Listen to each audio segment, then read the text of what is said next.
আর মাত্র কয়েকটা দিনের অপেক্ষা। চরম দুঃখ দুর্দশার পর এবার এক নতুন ভোরের আভাস পাচ্ছে ফিলিস্তিনবাসী। তাদের পাশে দাঁড়িয়েছে ইউরোপের শক্তিধর দেশ ফ্রান্স। এতে নস্যাৎ হতে পারে ইসরায়েলের সব পরিকল্পনা। পশ্চিমা দেশগুলোর বিপরীতে গিয়ে ফ্রান্সের প্রেসিডেন্ট ইমানুয়েল মাখো সোজা সাপটা জানিয়ে দিয়েছেন, ফ্রান্স ফিলিস্তিনকে শীঘ্রই রাষ্ট্র হিসেবে স্বীকৃতি দিতে যাচ্ছে। ফ্রান্সের মতো একটি দেশ ফিলিস্তিনকে স্বাধীন রাষ্ট্রের স্বীকৃতি দিলে তা নিশ্চিতভাবেই বড় প্রভাব ফেলবে। ইতিমধ্যেই ফিলিস্তিনকে 146টি দেশ সার্বভৌম রাষ্ট্র হিসেবে স্বীকৃতি দিয়েছে। এবার সে তালিকায় যুক্ত হতে যাচ্ছে ফ্রান্সও।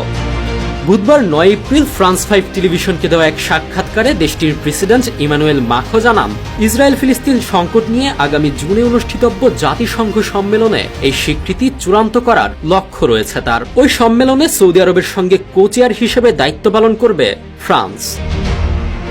মাখো বলেন, স্বীকৃতি দেওয়ার পথে আমাদের এগিয়ে যেতে হবে এবং আগামী কয়েক মাসের মধ্যেই আমরা তা করব। আমি কাউকে খুশি করার জন্য এটি করব না, আমি এটি করব কারণ এক পর্যায়ে গিয়ে এটি করাটাই সঠিক হবে।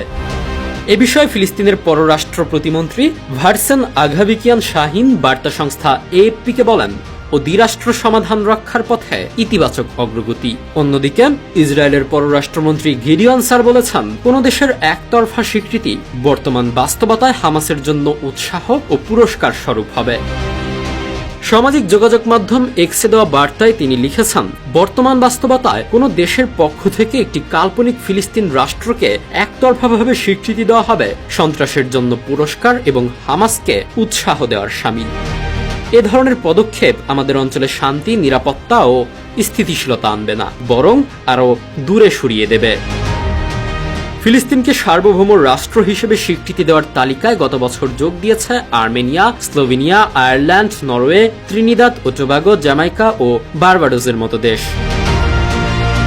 তবে ফিলিস্তিন রাষ্ট্র প্রতিষ্ঠার ব্যাপারে আন্তর্জাতিক সমর্থন ক্রমেই বাড়লেও যুক্তরাষ্ট্র, অস্ট্রেলিয়া, যুক্তরাজ্য ও জার্মানির মতো পশ্চিমা শক্তিধর দেশগুলো এখনও স্বীকৃতি দেয়নি।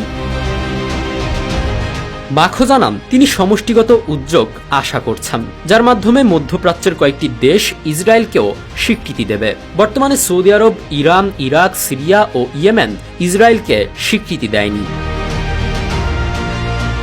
উল্লেখ্য, 2023 সালের 7 অক্টোবর হামাসের হামলার পরও ফ্রান্স দ্বিরাষ্ট্র সমাধানের পক্ষে অবস্থান ধরে রেখেছে। তবে প্যারিসের পক্ষ থেকে ফিলিস্তিনকে আনুষ্ঠানিক স্বীকৃতি দিলে সেটি হবে বড় ধরনের নীতিগত পরিবর্তন, যা ইসরায়েলকে ক্ষুব্ধ করতে পারে বলে ধারণা করা হচ্ছে। কারণ ইসরায়েল মনে করে এখনই এমন স্বীকৃতি দেওয়ার সময় আসেনি।